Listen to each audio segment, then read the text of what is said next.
6 de janeiro. Começa agora o programa Hora e a Vez da Pequena Empresa. Confira no programa de hoje o professor Edmundo Medeiros comentando sobre os sublimites do Simples Nacional para este ano. O advogado Marcos Tavares Leite falando sobre as reformas no Brasil que foram pouco efetivas em 2017. O economista Roberto Luiz Troster analisando a tendência do desemprego para 2018, além de muita informação. E nesta semana o presidente do Simp, Joseph Cury, recebe o professor doutor da Escola Politécnica da USP, Eduardo Mário Dias, que falou sobre a indústria 4.0. Fique conosco!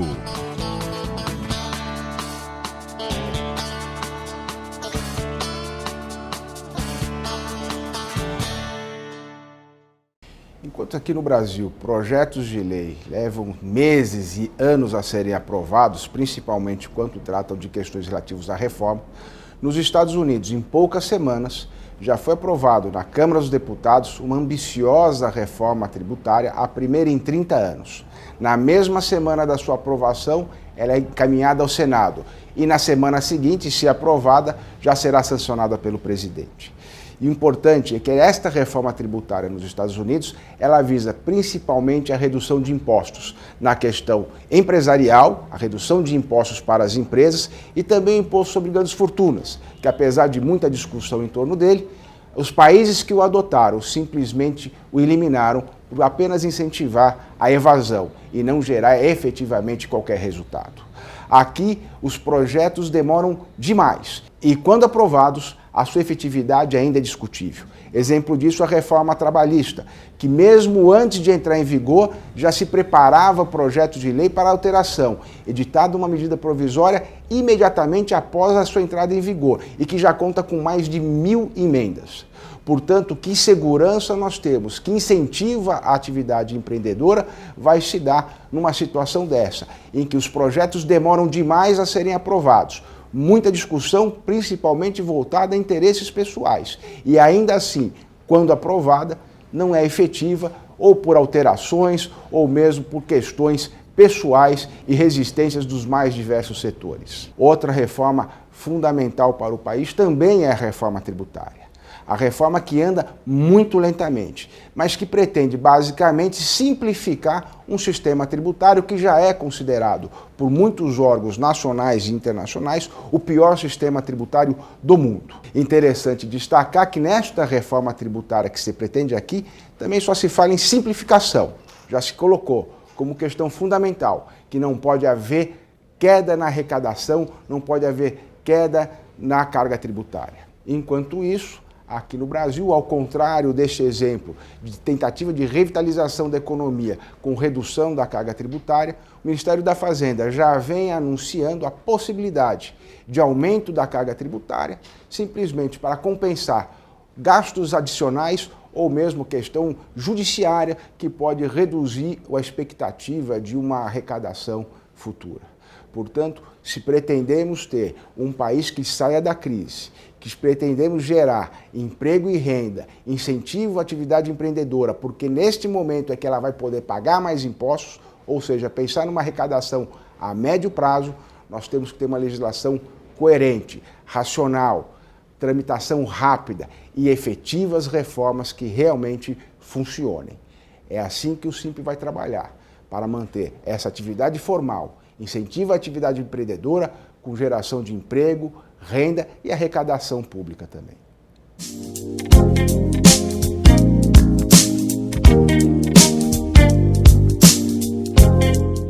As alterações introduzidas no regime tributário simplificado do Simples Nacional têm gerado algumas dúvidas entre as empresas que optarão por esse regime em 2018. Uma das dúvidas diz respeito à questão dos limites e sublimites de opção pelo regime do Simples Nacional. Eu gostaria então de tratar sobre esse tema, destacando inicialmente que, a partir de 2018, poderão optar pelo regime do Simples Nacional empresas que, no exercício anterior, tenham obtido faturamento até o limite de R$ 4.800.000. Este, portanto, que passa a ser o novo limite do Simples Nacional, que era de 3 milhões e 600. O que tem gerado muita dúvida, no entanto, é a questão do sublimite do Simples Nacional para o recolhimento do ICMS e do ISS. Destaca-se inicialmente que apenas 3 estados optaram por sublimites diferenciados em relação aos demais. Acre, Amapá e Roraima fizeram opção pelo sublimite de 1 milhão e 800.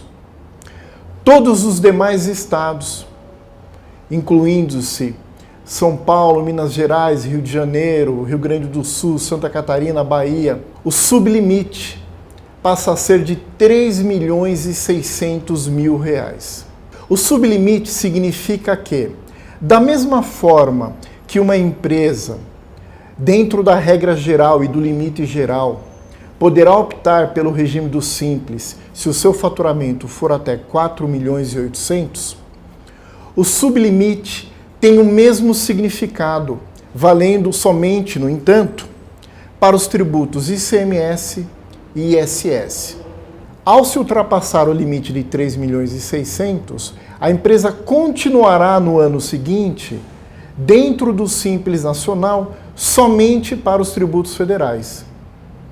Como o sublimite de 3 milhões e 600 foi ultrapassado, ela estará fora do Simples Nacional para recolhimento do ICMS e do ISS. Se ele excede 20% do subteto de 3 milhões e 600, no mês seguinte, ICMS e ISS fora do Simples. Mas se ele excede 20% o teto de 4 milhões e 800, ele estará totalmente fora do Simples Nacional, já a partir do mês subsequente.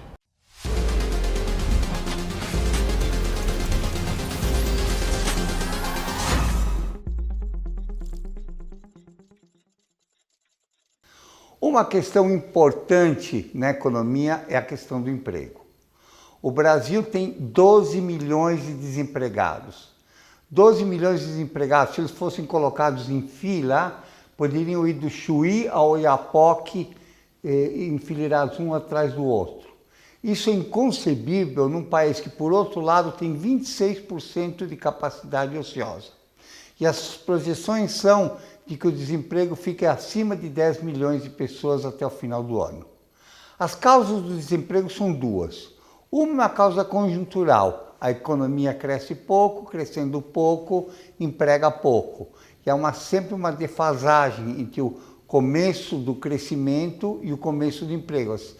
Os empresários esperam um pouco mais para contratar para ver se a retomada é para valer ou não. E há também um componente estrutural.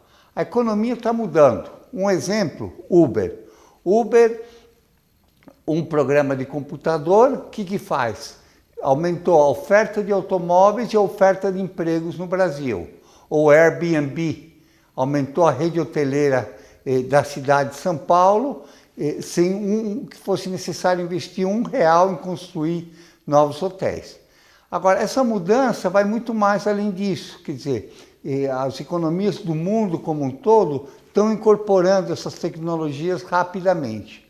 O Brasil está muito devagar, tanto na incorporação, como também na preparação da mão de obra para esse mundo novo.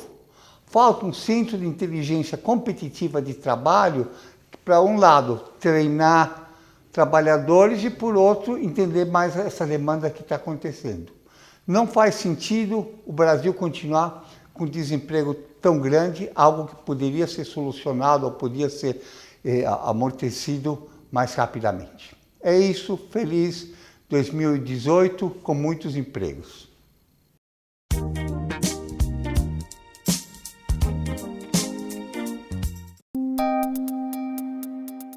Entrevista da semana.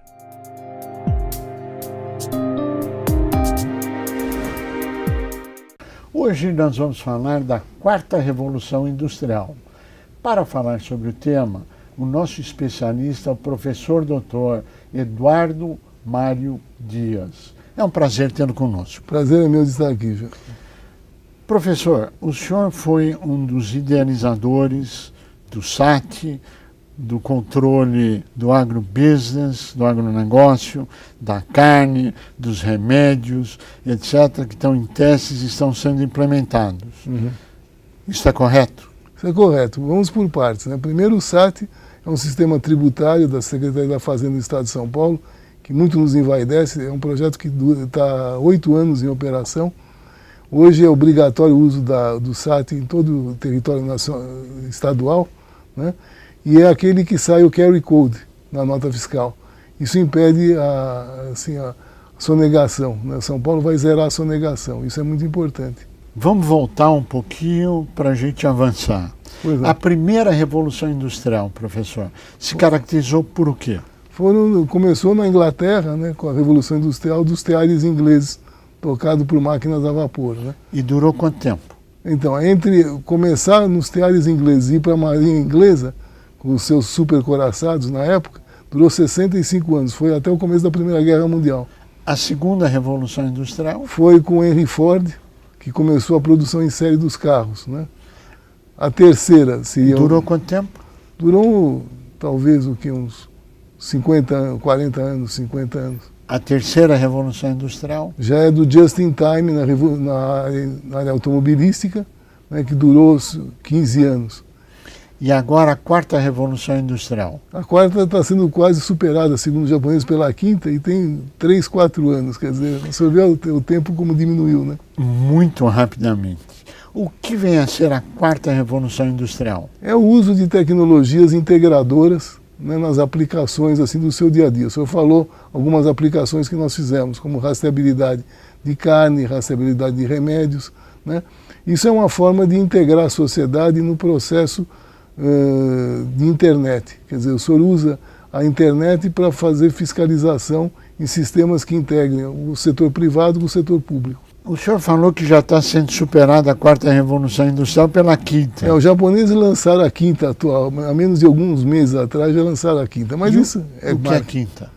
A quinta seria uma super integração de níveis de utilização da internet. Quer dizer, uma coisa assim quase beirando a ficção científica do ano 2100, 2200, por aí. A grande inovação da quarta Revolução Industrial, professor, é exatamente o uso da internet com as coisas, é isso? Isso, por isso que chama internet das coisas, né?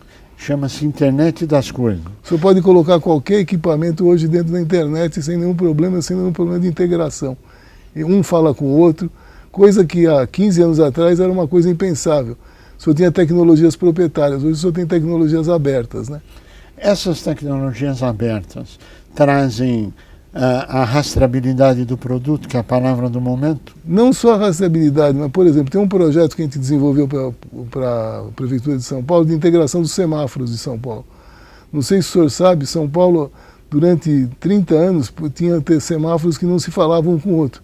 Então tinha coisa na Avenida Paulista que não falava com a travessa e assim por diante. Então, o senhor fazendo com que os semáforos se falem, com tecnologia aberta, o senhor economiza 5 a 6 vezes o preço e faz com que operacionalmente o senhor ganhe em velocidade no trânsito.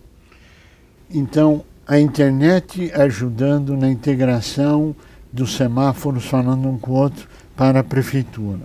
Para os estados, parece que existe um projeto, que o senhor é um dos coordenadores ou o coordenador do projeto, da rastreabilidade, por exemplo, de remédios. Sim, isso a Anvisa está patrocinando a implantação da rastreabilidade de remédios no Brasil inteiro. São 4 bilhões de caixas de remédios por ano? Exatamente. Um dos maiores desafios é o controle das operações, porque não é só o remédio em si, é toda a cadeira produtiva da indústria farmacêutica, distribuidores, farmácias, e no limite isso vai chegar na prescrição eletrônica do médico, né? Não vai ter mais papel. O que significa que vai acabar não só com a demora, a logística, etc., que vai ser facilitada. E a adulteração também de remédios, né? Mas também em desvios. Desvios que são muito sérios, né? Porque como não há um controle, o senhor vê que vira e mexe, é desarticulada uma cadeia que desvia remédios da farmácia popular, que o governo tem esse controle, né? E o senhor tem hoje, por exemplo, remédios oncológicos que uma ampolinha custa de 20 a 40 mil reais. Então, induz muito a roubo e a desvios, né? E não tem controle sobre isso. Não vai ter. Se o usuário... Não, hoje ainda não tem um controle se o usuário está recebendo esse remédio ou se ele é desviado para outros lugares. E com o sistema integrado, passará a se ter esse controle. É, que a maior vantagem é o ser humano. O ser humano vai ter garantido que está recebendo o remédio certo, que é a dispensação dos hospitais. E nos hospitais também. E nos hospitais também. O que significa uma melhora de performance, um controle muito melhor e vai acabar todos... E uma otimização, se o senhor me permite dizer, dos estoques hospitalares, porque por um pouco de medo, o que a pessoa faz? Ele pede mais porque tem medo de não ter. Otimizando o processo com uma ferramenta de gestão, o senhor otimiza o processo, ou seja, o senhor ganha em pedir menos e poder fornecer para mais gente. Ou seja, vai se fazer muito mais com muito menos. Sem dúvida. Essa é uma das aplicações da internet das coisas, otimizar custos. A internet passa a ser o centro, o epicentro da quarta revolução industrial. Certamente. Agora, como isto pode ser afetado com a decisão recente dos Estados Unidos de que a rede da internet não é mais pública, mas ela passa a ser privada. Qual a sua avaliação sobre isso, professor? Eu acho que isso é terrível. Eu acho que isso tem que ser discutido pelas redes sociais, tem que ser discutido como uma prioridade, porque é uma questão de independência tecnológica. Nós não podemos ficar, como eu disse para o senhor, na mão dos nossos primos americanos, porque se eles tiverem a chave, eles controlam tudo, né? O Brasil fez uma legislação da internet garantindo a rede pública. Sim. Agora, os Estados Unidos, que controla o resto do mundo, tem a chave geral. O que pode afetar? Pode afetar a nível de custo ou pode afetar a nem de custo? Porque fatalmente custo vai afetar. Certamente. Eu acho que o pior problema é a gestão de processos como esse que eu citei para o senhor. Então, existem dezenas de processos que estão sendo feitos de gestão pública baseada em internet. Nada se faz hoje conscientemente que não seja usando a internet. Tudo que o senhor faz tem que ser usando a internet. Aí sistemas abertos, o abandono de tecnologias proprietárias, tudo isso é custo mais baixo para todos, né? Claro. E é um perigo alguém ter o controle dessa chave, entendeu? O senhor estava explicando antes da nossa entrevista o controle sobre carne, sobre a carne que está em desenvolvimento. Sim. Que é um outro projeto que o senhor está coordenando. Sim, no Ministério da Agricultura. Para o Ministério da Agricultura. É o sistema do Vigiagro, Vigilância Sanitária. E também está em testes e vai ser implementado? Ele ficou em testes por 3 anos junto com o Ministério e agora vai ser implementado para outras cadeias produtivas, para vegetais, para flores. Quer dizer, otimizando o processo de exportação do Brasil, diminuindo aquele famoso custo Brasil. Para que as pessoas possam entender, professor, o senhor estava explicando que existem vários órgãos no processo de exportação. Num porto, o senhor tem mais de 20 instituições públicas interagindo documentalmente. 25 órgãos públicos para uma exportação. Interagindo de forma parcial ou total, mas eles estão interagindo entre si. Quer dizer, o senhor tem uma mesma informação que é compartilhada por todos esses órgãos, né? Com o sistema do Portal Único, que está sendo desenvolvido, ou eu não sei se está em funcionamento ou não, isto vai acabar? O Portal Único é um projeto do Ministério da Indústria e Comércio junto com a Receita Federal. E pela primeira vez os sistemas vão se integrar à Receita Federal, que é um órgão extremamente sério, né, que dá credibilidade, né? Todo mundo mente para todo mundo, menos para a Receita, né? Claro. Ninguém é louco de fazer isso. Então, claro, tá tudo informatizado, tudo hoje... O que o senhor, entre aspas, esquece, ela lembra, né? Claro. Então, claro. Quer dizer, é muito importante a participação da Receita nesse projeto e vai se integrar todas as informações num portal único. Quer dizer, a informação entra por um lado e é distribuída para os outros participantes segundo a lei. Agora, com essa integração dos 25 órgãos que vão estar falando entre si, no primeiro momento é para a exportação. Primeiro nós conseguimos a integração dos dados do Ministério da Agricultura com a Receita Federal. Foi a primeira vez que se integrou dados entre 2 órgãos de governo. né? Agora, aos poucos, vão se integrando exportação e também importação, né? Mas o primeiro momento será a exportação, o segundo momento será a importação. Agora, o agronegócio em si, me parece que todo ele será também controlado por esse portal único. Tem um sistema que o Ministério da Agricultura solicitou para nós, de extensão dessa tecnologia para outras cadeias produtivas, né? Como o Brasil exporta melões para o Japão, né? Um melão chega a custar no Japão, um melão daqueles gigantes, custa $100, coisa desse tipo. $100. Quer dizer, é um valor bem interessante e a qualidade do nosso melão, eu fui a Mossoró lá visitar, é muito boa, é surpreendente pelas condições climáticas que tem lá, né? Sim. Então o Brasil está exportando flores, verduras, quer dizer, todo o PIB brasileiro vai ser usado, rastreabilidade, para otimizar esse processo e diminuir o custo do Brasil, né? Diminuir o tempo de espera nos portos, né? Isso vai simplificar também todo o procedimento de exportação. Sim. E de importação. Sim. Isso vai reduzir custos, vai dar celeridade. Sem dúvida. E tudo isso é tecnologia nacional? Graças a Deus, sim. Isto foi desenvolvido na USP? Foi desenvolvido na USP com vários projetos pagos pelo governo brasileiro. E o senhor é coordenador do projeto? Eu sou só o chefe, mas quem vale é a minha equipe.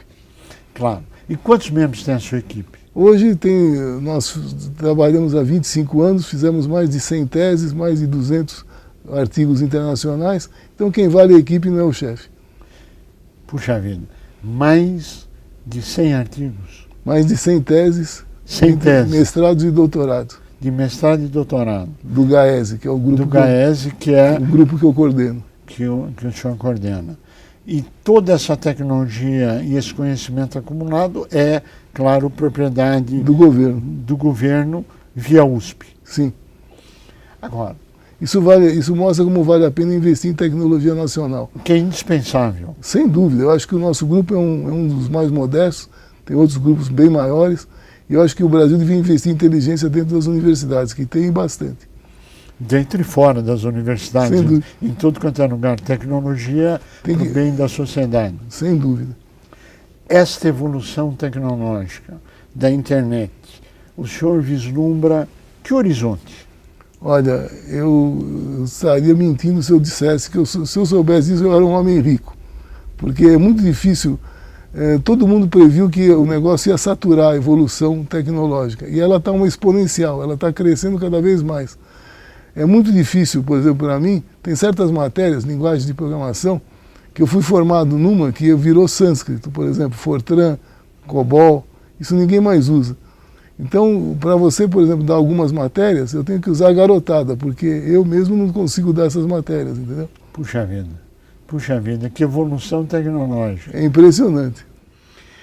Professor, nós queremos agradecer muito a sua participação. Eu que agradeço o convite, muito obrigado. A sua participação foi brilhante, muito honrosa, nossos mais profundos agradecimentos, parabéns pelo trabalho do grupo e toda a sua equipe, e que essa evolução tecnológica continue sendo usada para o desenvolvimento da sociedade brasileira e da melhor qualidade de vida das pessoas. A você que esteve conosco, o nosso mais profundo agradecimento, com a certeza que estaremos juntos na semana que vem. Até lá!